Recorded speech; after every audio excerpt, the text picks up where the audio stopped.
Next, if you talk about CO2, here you see here CO2, the construction, it come with the horn like expander because it's a complete gas, na? And you know CO2 is a non-flammable gas, and the nature of this CO2 is what? Is cool. I'll give an example. Do you know solid ice? Sorry, dry ice. You know dry ice? Dry ice. Yes, sir. We have seen in medicine. So dry ice is what? Is a solid carbon dioxide, right? Dry ice is a solid carbon dioxide. Means, it means by nature CO2 is cool, right? But because of this property, we are not using. That is the additional option. But we are using CO2 for what? For class B and C. Class B and C. To reduce the oxygen element. No doubt this will also help to reduce the heat as well, but not like water. Reducing the heat is an additional advantage, but using CO2 means to reduce the oxygen level, to reduce the combustion, to control the fire, and can be used for class B and for class C. So working agent is this liquid form CO2 only with the carbon dioxide. Carbon dioxide. Does this carbon dioxide react with oxygen or something like that? Because if you are introducing carbon dioxide in fire, there's still oxygen available now, so to react with fire. What is the role of carbon dioxide? Increasing carbon dioxide will decrease what? Oxygen. It's an enemy of oxygen. Na? Yes. So if you see, the concept is anyhow, suppose a fire occur in a particular space, there is a volume, na? Yeah. So what we'll do by increase quickly, if you use the CO2 fire extinguisher on that particular fire, so what we are going to do, we are increasing the percentage of CO2 in the total air volume. Okay. And if you increase the percentage of CO2, obviously the oxygen percentage will decrease. And if the percentage of CO2 generally about 34%, the fire can control for general applications. Again, the percentage will increase as per the type of combustible material or as per the combustibility that you'll find in NFPA 12 CO2 system. The more about this. Okay. Got the idea online? Yeah, yes, sir. Next, you see weight. What, sir? Weight is what? 5 to 100 pounds. In general, again, as per the Tycho brand, maybe more than this or less than this available in market. Even a small size 1 kg or half kg CO2 small cans also available with non-standard brands. But if you talk about standard, say Tycho, I pick from Tycho, 5 to 100 pounds. And the color by default from the vendor or on site is red, and it's come with the long hose horn, means expander, because it's a complete gas. So it can, this expander will help to increase the area when you sweep on the fire. Okay. And for B and C, most commonly in electrical room, you'll find this. Most commonly, if it is a small electrical room, you'll find 2.5 kg. If it is a medium or bigger than that, you'll find 4 or 6 kg CO2 fire extinguisher. It can be manual or it can be automatic also. Automatic we'll discuss at the end. So most commonly in electrical room, you'll find this. Not only this CO2 in electrical room, along with the CO2, you'll find ABC fire extinguisher also. Most commonly in actual practice. You can find in the laboratory. Kitchen is the best example, because in kitchen, you'll find class B as well as class C. But for kitchen, we have potassium powder type also, specific type, but can be used in kitchen along with the ABC. Next, mechanical rooms, etc. So where you'll find this fuel classification in the majority B and C, we can use this CO2 fire extinguisher. Okay. And what I said the same, CO2 is a non-flammable gas that take away the oxygen element from the fire triangle. Without oxygen, the fire can control, and CO2 also cool when it's come out from the extinguisher. So it's cool the fuel as well. Okay. Next, most commonly in actual practice, you'll find this dry chemical fire extinguisher. And in dry chemical, you'll find a different combination like ABC, BC, DC, etc. Most commonly, you'll find ABC. So if you just check in any hospital or a school or even in residential or in electrical room, you'll find this ABC. And you know this as per experience also. Most commonly, you'll find ABC category. Why ABC? Because this powder type ABC can be used in case of fire or in case of fuel classification for A, B, and C. So this will be easy. Like, for example, in residential. In kitchen, you'll find A, B, and C. A, nothing but in kitchen, you'll find the wood, modular kitchen, mostly with the wood, nothing but class A. Class B, you'll find the oils, LPG. Class C is electrical equipments like oven, food processor, etc. In kitchen, you can go for this ABC, or in electrical room, you can use this ABC most commonly. But what type of powder will use? You see, you'll find the combination of different chemical powders in this, but the major portion is a monoammonium phosphate. Okay, the greater portion of this powder is composed of monoammonium phosphate with potassium or with different type of powder. And in market, you can find different combination from the different. But the important point is whether it can be used for only class BC or DC or ABC. So if you install ABC, this can be used for 3 fuel classification. That's the reason commonly used in actual practice. Why? Because in case of fire event, you'll not get, in many times you will not get the chance to inspect. Suppose if I use separate different one water type, one CO2, so you will not get the time to inspect now how the fire occurred to use that fire extinguisher accordingly. If it is ABC means the work will be easy. Powder type. But now if it is a powder, how it will come out? There should be some pressure. Na? So here you see, it is compressed with the nitrogen, and nitrogen is a dry gas and not react with this powder. Instead of this, if you use air, the air will have the moisture and other gases may react with this powder. So we'll use nitrogen. Nitrogen is a dry non-flammable gas. And you see in this image, it looks like half nitrogen, half powder. It's not like that. It's a mixture of this. Just in the image is showing like this, but it's a mixture, powder and nitrogen. And the nitrogen can be compressed. So when you use this fire extinguisher, when you squeeze this handle with the nitrogen will help to take the powder out. Okay. Simple. So it's not separated inside the tank. It's mixed homogeneously or something like that. Yes. And one more point here. Once you use this extinguisher, cannot be reused, even though some powder available inside the cylinder, because the pressure will release.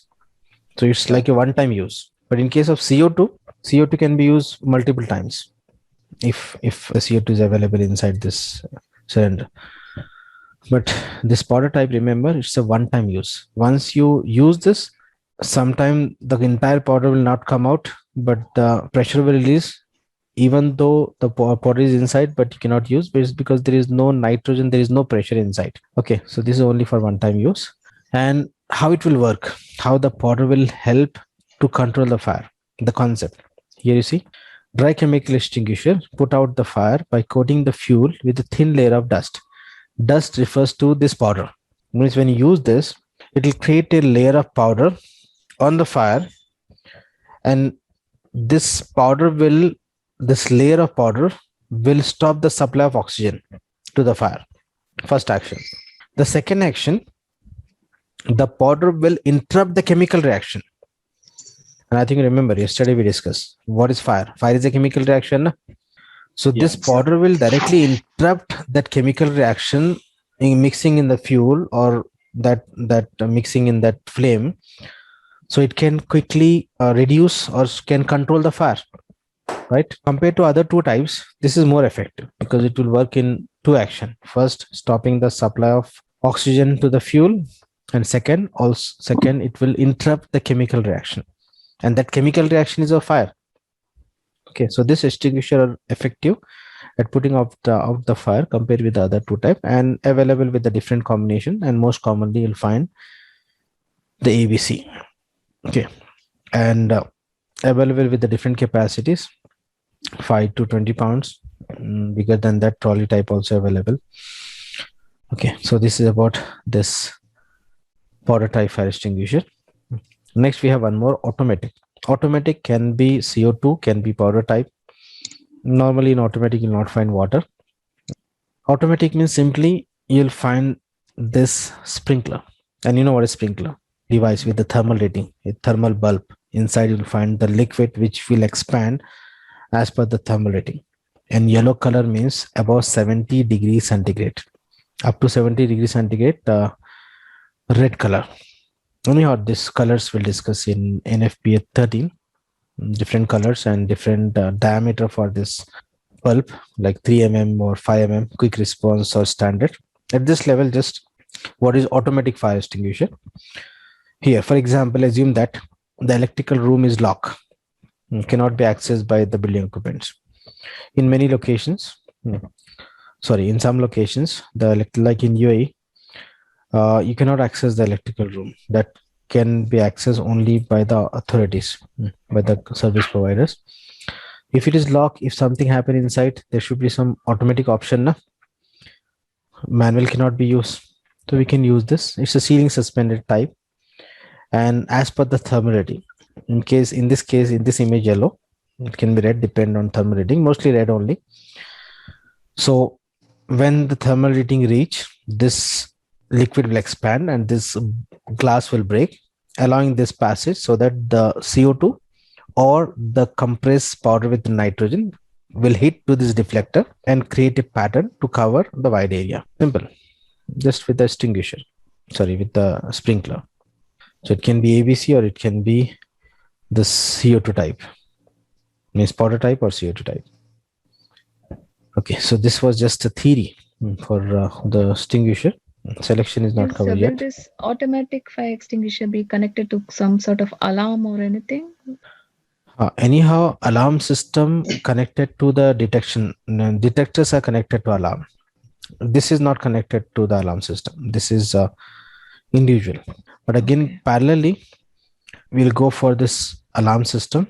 And alarm system means including the detectors, control panel, etc. Okay. But this is a single cylinder ceiling suspended type.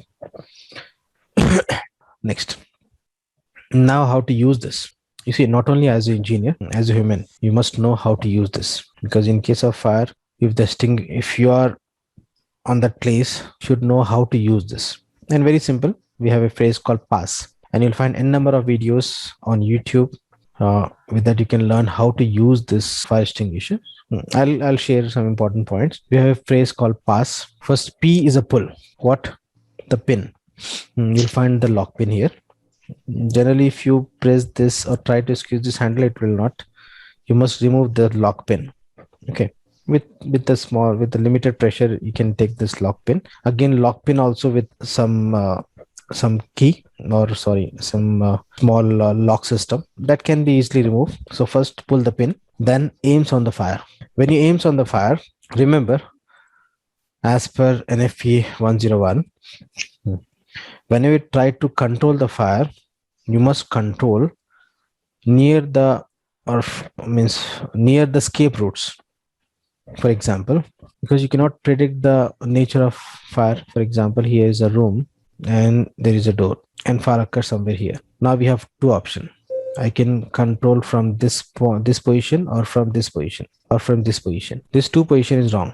Always near the door, so that if you can control, it's good. If not, at least you can come out from this room and can close the door. So whenever you aims on the fire, be careful. Always near the escape routes. Okay. Next, squeeze the handle. Just squeeze this handle. Then sweep on the fire.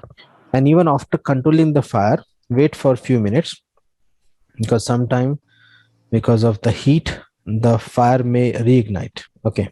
So that if reignite quickly, you can take some action if possible. So simple, PASS. You can watch some videos, some practical examples on YouTube. So you should know how to use this. Okay. And sometimes you see, in case of fire, people get panic.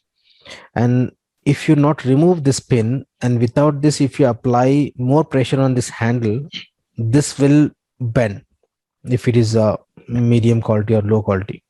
So be careful, because in case of fire, people get panic, and without opening or without removing this pin, they try to press this and they will damage this handle. So be careful. Okay. So don't get panic. Follow this procedure. Very simple. Next, some points is given in the notes related to the inspection. You can read this. Anyhow, regular inspection is required that will take care by the maintenance people, or to the concerned, or by the concerned company to whom you have given this AMC. Some points are given, you can just go through some additional points. And legends, and those who are dealing with other building services, they know about the legends. These are some legends, and these legends may vary as per your consultant. This is taken from one UAE project, but if you are in Saudi, or if you are in other like Australia, these legends may vary. So anyhow, you'll get this legend in the design drawing or in the shop drawing, and this legend will help you to read the drawing. For example, in the drawing, if you find this symbol, for beginners, experienced people know about this legend. Not only for this, for all the services, you'll find the legends not to read the drawing. So in the drawing, if you find the symbol, it means ceiling mounted CO2 automated fire extinguisher as per the UAE one consultant standard. Okay. Similarly, this fill arrow represent 5 kg CO2 fire extinguisher, manual type. This open arrow 4.5 kg dry type extinguisher. Fill arrow with the strike 9 liter water type. Fill arrow with open arrow with strike 2 kg dry powder fire extinguisher, etc. Here's some legend. Just I pick the portable fire extinguisher legend because related topic. Later, at the time of sprinkler system, I'll show you the legends for the sprinkler to read the drawing, because if you read the drawing, then only you can think for the installation. Anyhow, as a design engineer also, you must know how to read all this. And when we deal with the sprinkler system, we'll work with the drawings also. So this is just an example for the legend for the sprinkler system. As per US standard, this may vary. Anyhow, you can find the relevant legends as per your consultant or location standards. Okay. Now the technical part for the selection. Anyhow, I'm not going to cover the selection now. I'll cover the selection part with the sprinkler system when we open the drawing, when we deal with the project. Just I'll give you the idea. This table 6.2.1.1. And you see all this table in the notes is from NFPA. Because I said at the beginning, we are following this NFPA standard. Some table for some information from IBC also at the time of deciding the type of system. Some sections from IBC, but all this training program, the codes, what you'll find is from NFPA. So this table also from NFPA, NFPA 10. Okay. And this table number is also important. Many times, you see, when you get the project, initially you're responsible to prepare the initial report to get the approval. In that report, this reference, whenever you use any system, any codes, you must provide the reference, the model code, the section number, table number, etc. So whenever we use the table, section, etc., remember this or try to note down this numbers, this table number or section numbers, etc. So here table 6.2.1.1 is for fire extinguisher sizing and placement for class A hazard. And still we have not discussed the hazard. Hazard we'll discuss at the time of selection. First we'll talk about the sprinkler hazard, then this portable fire extinguisher hazard along with the fuel classification we can select. Just I'm giving the idea. Here 2A, actually A is a rating. A refers to 1A is nothing but 1/4 gallons of water. No, don't write at the time of selection. I'll give you, just I'm giving the idea. This A is a rating for the capacity for say water, and here is the area limitation, then maximum floor area for one extinguisher limitation, and the travel distance. Area limitation and the number of extinguisher area limitation we'll use at the time of selection. But here, what is travel distance? Travel distance means the natural walk or path. For example, 75 feet is a travel distance. It means, anyhow, the more about this you'll find in selection. At this level, you may not get the entire information. For example, 22.5 meter. Here, I'm placing one fire extinguisher on this wall. It means this is a starting point. From this point, if I draw a circle of 75 feet, what radius?